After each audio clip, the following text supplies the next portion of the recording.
Assalamualaikum warahmatullahi wabarakatuh.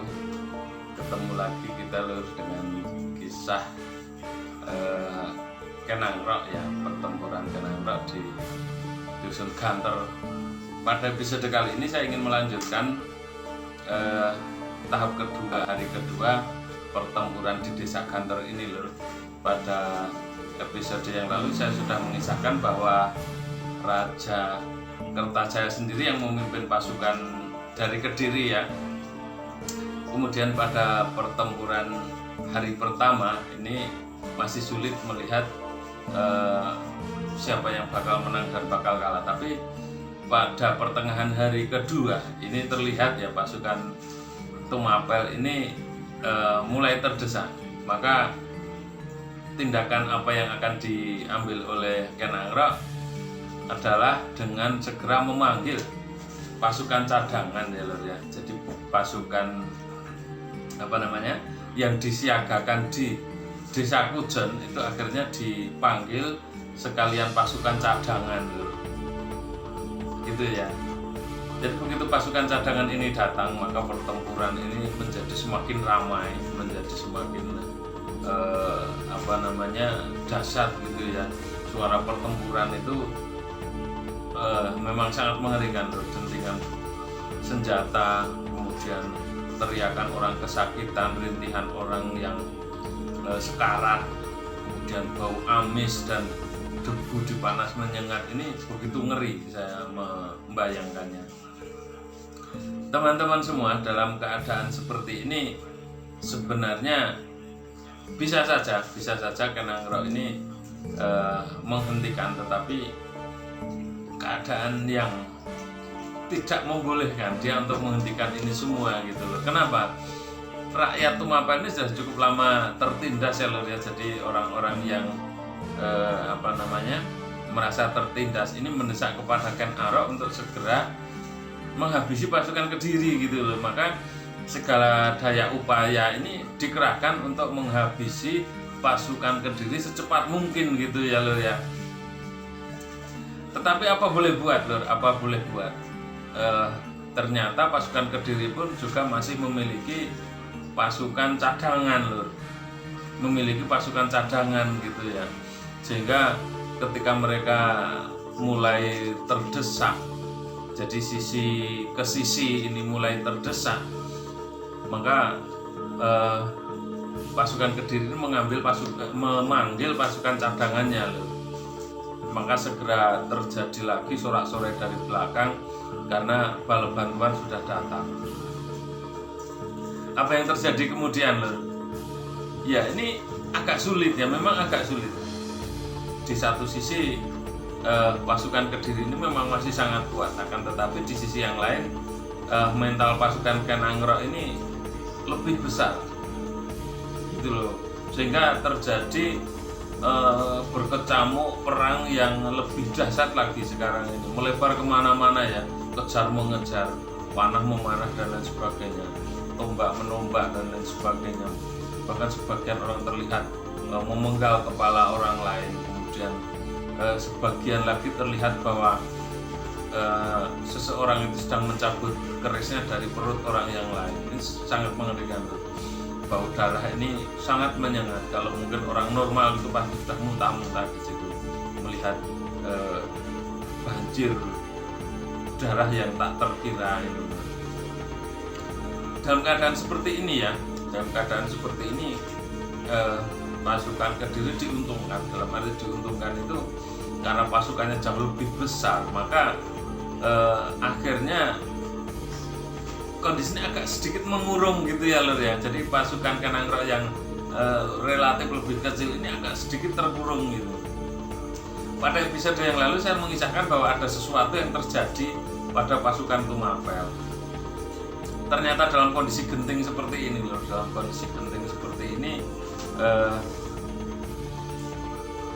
pesanan Gajah Kenangrok itu datang lor. Nah ini tiba-tiba pasukan dari belakang itu mendengar lengkingan suara gajah gitu ya, dan derap kaki suara gajah ini, sehingga yang awalnya pasukan Kenangrok ini merasa sudah sedikit kecil hatinya, karena harapannya menjadi kecil ya, menjadi besar kembali itu melihat panji-panji Tumapel ini menempel di atas gajah gitu ya.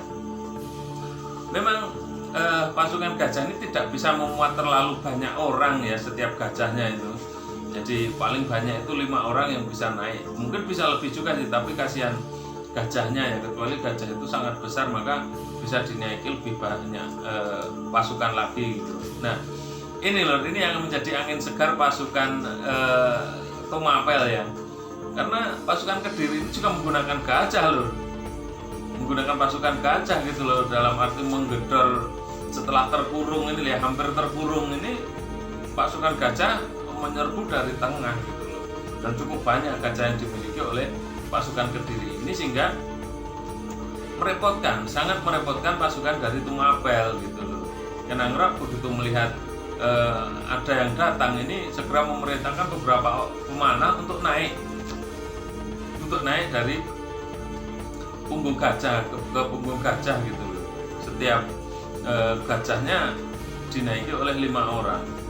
Ada yang lebih ketika gajahnya itu lebih besar gitu ya, dan memerintahkan satu kaki gajah itu dijaga oleh 3 orang loh, baik depan maupun belakang gitu ya. Jadi segera gajah-gajah ini menyeruak ke depan untuk menghadapi pasukan gajah Kediri. Nah di sini wah luar biasa. Namanya pertempuran pakai gajah itu ya lur ya. Namanya gajah ya, perang itu sudah terdidik lur. Sudah sangat terdidik ya. Maka dia menggunakan belalainya, menggunakan gadingnya, menggunakan kakinya untuk menginjak dan seterusnya. Maka lebih riuh lagi teriakan dari pasukan pengawal gajah ini, disertai dengan teriakan gajah itu sendiri loh. Ya, gitu. Jadi gajah yang bertempur ini ternyata lumayan banyak. Keterampilan gajah ini memang luar biasa gitu loh. Maka kita bisa melihat bahwasanya gajah yang dimiliki pasukan Tumapel ini yang baru datang ini lebih baik. Keterampilannya lebih baik gitu ya. Ternyata gajah ini didatangkan Empu Gawe dari India gitu loh, yang memang sudah memperkirakan akan terjadi perang gitu loh. Dan agak sedikit terlambat ya, tapi cuma sedikit terlambat. Dan ini ternyata datang pada saat yang tepat. Pada saat itu pasukan Tumapel terdesak gitu ya. Jadi gajah-gajah dari India ini memang sudah dilatih untuk berperang. Gitu ya. Di India sana bahkan sudah dipakai untuk berperang yang dipesan oleh Empu Gandring ya. Empu Gawe ini loh. Maka segera saja gajah-gajah ini mengamuk dan terlihatlah bahwa pasukan Tumapel kali ini bisa mendesak mundur pasukan Kediri. Gitu ya loh. Jadi pasukan yang moralnya sudah hampir turun tadi itu segera berapi-api lagi loh. Bahkan mengamuk sejadi-jadinya ya pasukan Kediri ini, karena ini mereka tidak bisa mengulangi yang kedua kali gitu loh. Pada tahap awal mereka menahan diri, ternyata hasilnya mereka hampir saja terjatuh dalam satu bahaya kekalahan gitu loh. Dan setelah ada bantuan yang datang dari pasukan gajah ini, maka segera saja mereka mengamuk sejadi-jadinya. Bahkan gajah-gajah yang dikawal oleh prajurit dari Kediri ini dia jatuhkan. Maksudnya dia jatuhkan itu pengawalnya dia kalahkan dulu, kemudian kakinya ini dijatuhkan. Ya, dengan jerat gitu kakinya ini sehingga tidak melangkah dan terjatuh gitu. Maka cukup banyaklah gajah bergelimpangan gitu ya, gajah dari Kediri yang bergelimpangan gitu. Satu kejadian menarik terjadi loh. Ada satu gajah di pasukan Tumapel ini yang memiliki 4 buah gading. Biasanya kan cuma 2 ya. Biasanya gajah itu gadingnya cuma 2, tapi ini dia memiliki 4 gitu loh. Itu yang paling besar kebetulan. Maka dari situlah Kenangrok ini memberikan komando kepada pasukan-pasukannya, memberikan strategi-strategi yang harus dijalankan oleh pasukannya. gitu ya. Jadi dia seringkali menggeser pasukannya, yang kiri ditaruh kanan, yang kanan ditaruh kiri gitu. Sehingga menimbulkan kepanikan dari pasukan Kediri lur. Kenapa? Pasukan Kediri ini mengira itu adalah pasukan bala bantuan baru gitu loh. Kenapa yang mereka temui adalah orang yang berbeda, terus seragamnya juga sedikit berbeda gitu loh. Nah, itu yang membuat panik pasukan Kediri, sehingga dalam kepanikannya ini menjelang sore loh, semakin banyak korban gitu ya, sehingga beberapa prajurit dari Kediri ini akhirnya menyerahkan diri dan yang lainnya mengundurkan diri. Dan sebelum pasukannya benar-benar bubar dan tercerai-berai, Prabu Kertajaya ini melarikan diri kembali ke Dahanapura. Maka terjadilah pembersihan dari pasukan Tumapel ini kepada pasukan-pasukan kecil yang melarikan diri dan masih bisa dikejar loh. Jadi tidak langsung peperangan itu berhenti gitu, enggak ya. Jadi pasukan Tumapel ini akhirnya mengadakan pengejaran kepada pasukan yang masih bisa dijangkau gitu ya. Tapi ya itu sayangnya Prabu Kertajaya sendiri bisa melarikan diri loh, dan tidak bisa dikejar oleh pasukan Tumapel. Maka seperti hari kemarin ini akhirnya peperangan ini terhenti menjelang senja hari gitu ya. Dan dalam kewaspadaan yang masih tinggi, siapa tahu pasukan Kediri itu hanya mengatur siasat untuk menyerbu kembali gitu ya, atau mungkin berbuat curang menyerbu di malam hari gitu. Maka pasukan Tumapel ini mencari pasukan-pasukan yang terluka atau meninggal gitu di Padang Ganter ini. Nah itu ya, jadi peperangan ini akhirnya dimenangkan oleh pasukan Kenangrok, pasukan dari Tumapel ya. Kemudian bisa dihitung istilahnya ya, berapa pasukan yang tersisa dan melarikan diri, dan berapa pasukan yang sudah gugur di Ganter ini. Nah, disitulah istilahnya sebuah peperangan besar itu ya, selalu tidak enak untuk dilihat dan tidak enak untuk dirasakan, karena di situ adalah banyak orang yang istilahnya kehilangan tangannya karena pedang, banyak orang yang sobek dadanya, sobek perutnya, bahkan sebagian terkena remuk kepalanya, terkena gada, sebagian lagi tertembus keris dan lain sebagainya. Berkelimpangan di mana-mana, darah juga membanjir di mana-mana, sehingga kita ya kalau orang normal gitu nggak bisa bernapas di situ, hampir nggak bisa bernapas karena bau anyir ini bercampur dengan apa namanya ya, istilahnya aroma yang tidak enak karena tersengat matahari ya tadi siang di situ itu.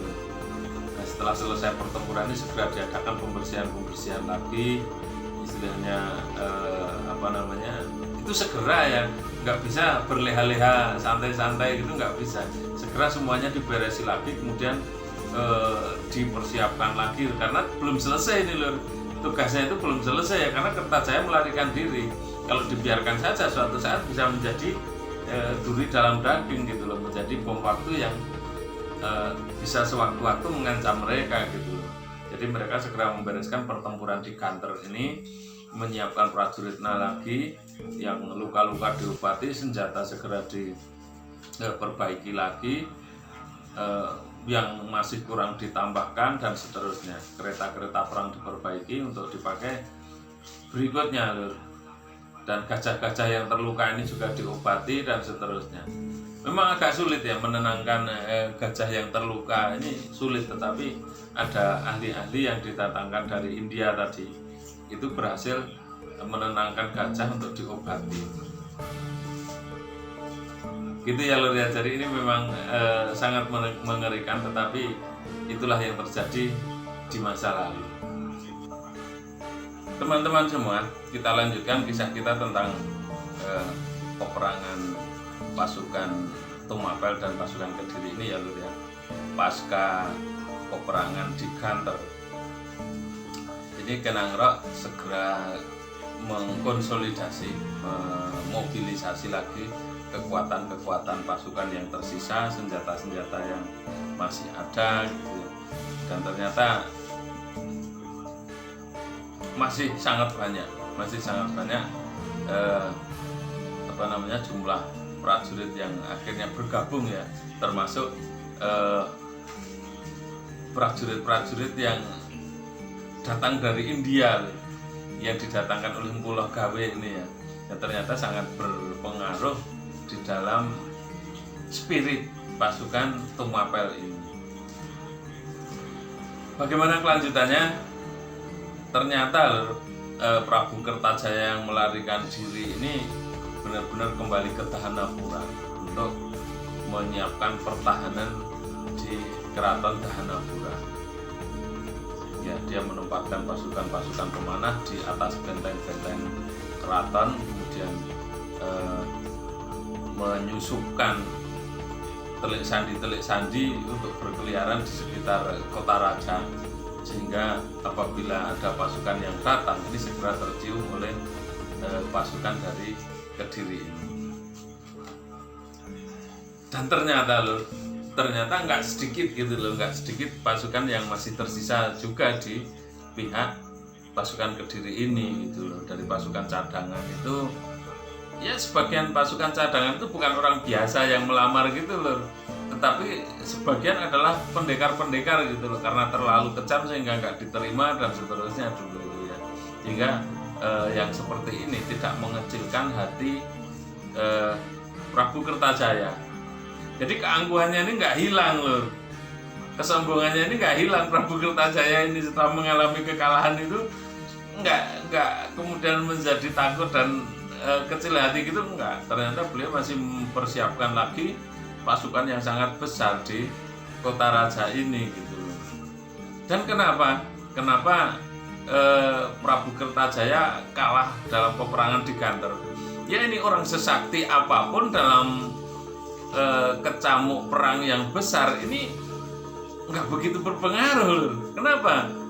Ya, sesakti apapun ya, dia kan nggak bisa menghabisi semuanya sendirian gitu loh.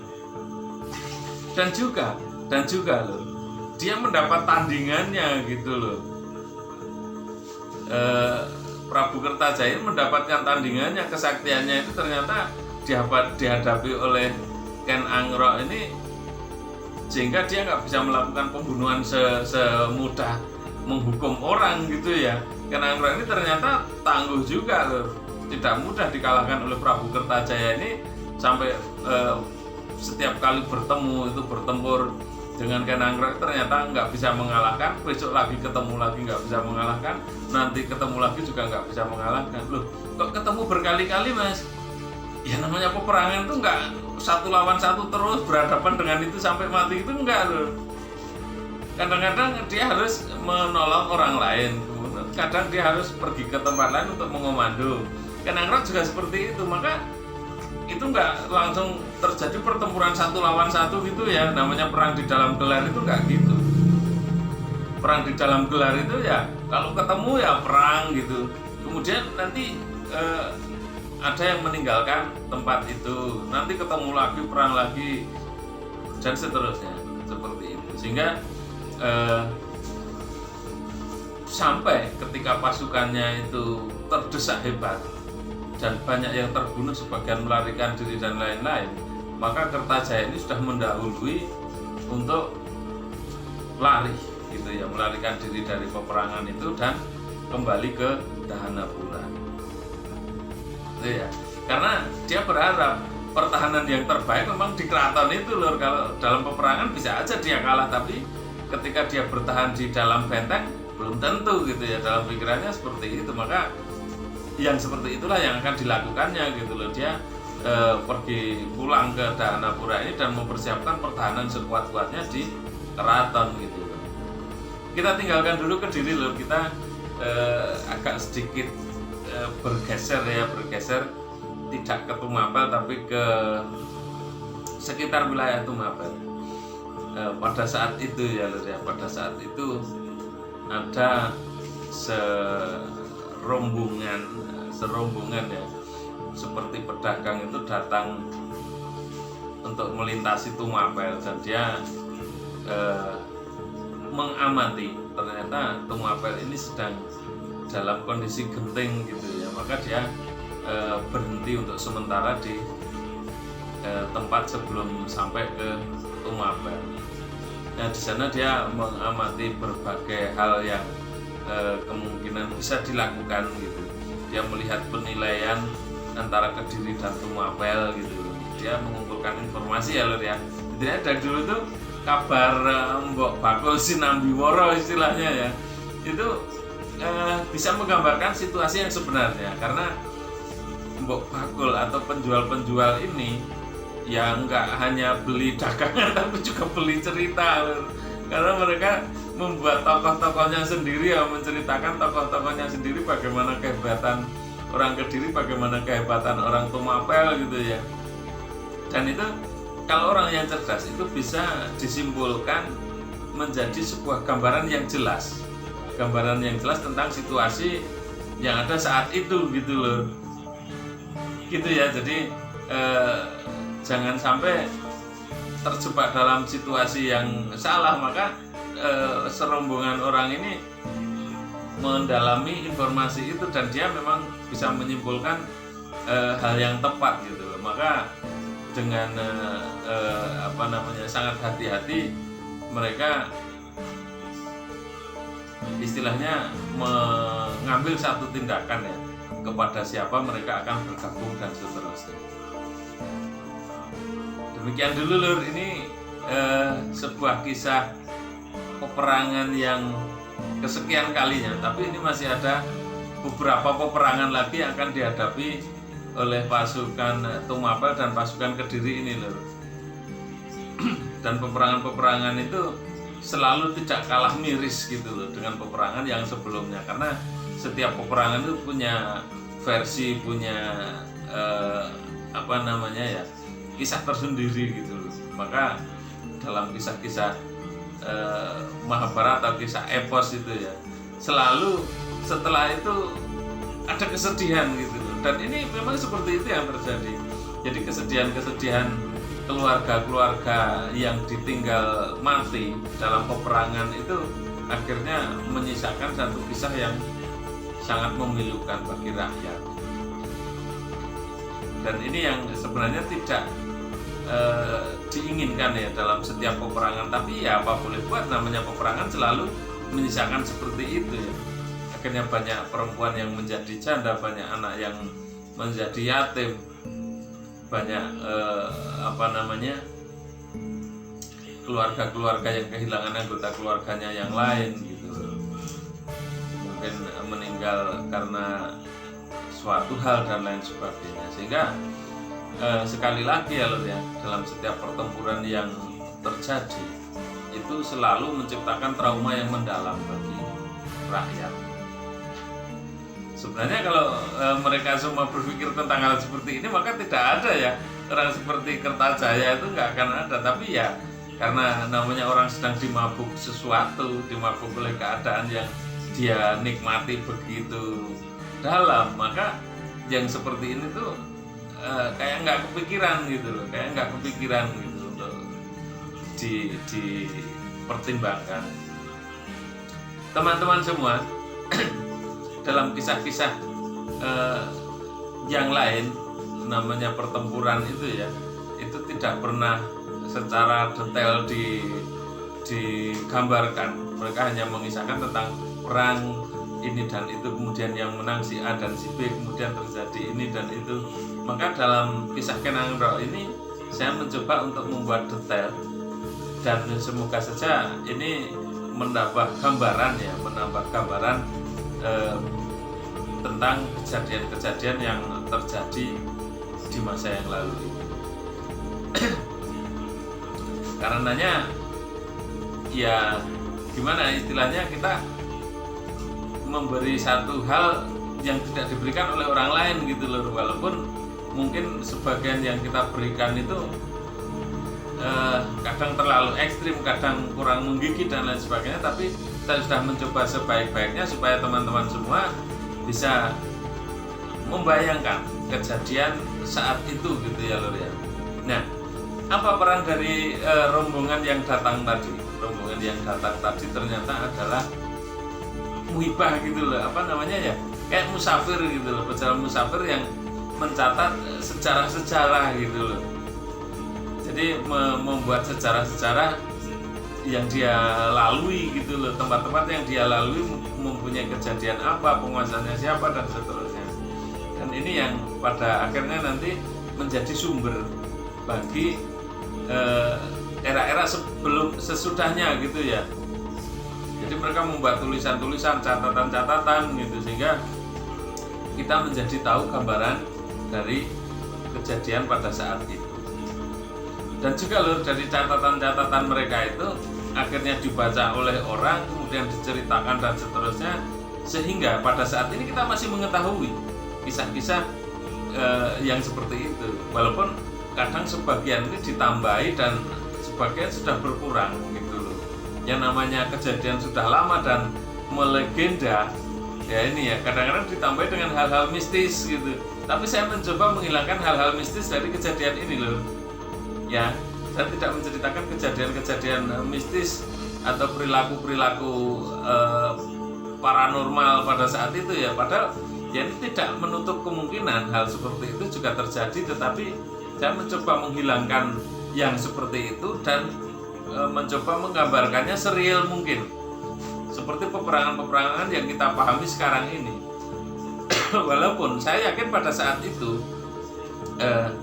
terjadi istilahnya hal-hal mistis, hal-hal yang istilahnya peperangan yang tidak sebagaimana orang berperang yang mungkin menggunakan cara-cara seperti semacam sihir dan lain sebagainya. Tapi saya tidak mengupas ke sana supaya teman-teman semua tidak terjebak dalam pikiran oh ini hanya kisah ngoyoworo gitu ya.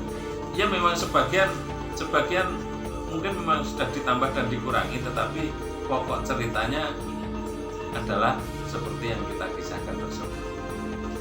Bagaimana penyerbuan Kenangrok ke Singasari ke Kediri ya lur ya, bagaimana Raja Kediri itu nanti terbunuh akan kita lanjutkan pada kesempatan yang selanjutnya. Gitu ya teman-teman, mohon dimaklumi jika banyak gangguan, banyak karena mungkin banyaknya pesan masuk ya lur ya. Dan terima kasih juga untuk dukungan kalian semua. Kalian semua adalah teman-teman terbaikku, dan saya masih berharap dukunganmu terus ya, karena ini adalah milik kita. Yang bisa kita lakukan adalah dengan membangun channel ini, sehingga mungkin orang lain pada suatu saat nanti akan mengambil manfaat dari video-video atau channel yang kita buat ini, yang kita miliki sekarang ini. Gitu ya lur. Jangan lupa like, comment, dan subscribe. Terima kasih. Akhirul kalam. Wassalamualaikum warahmatullahi wabarakatuh.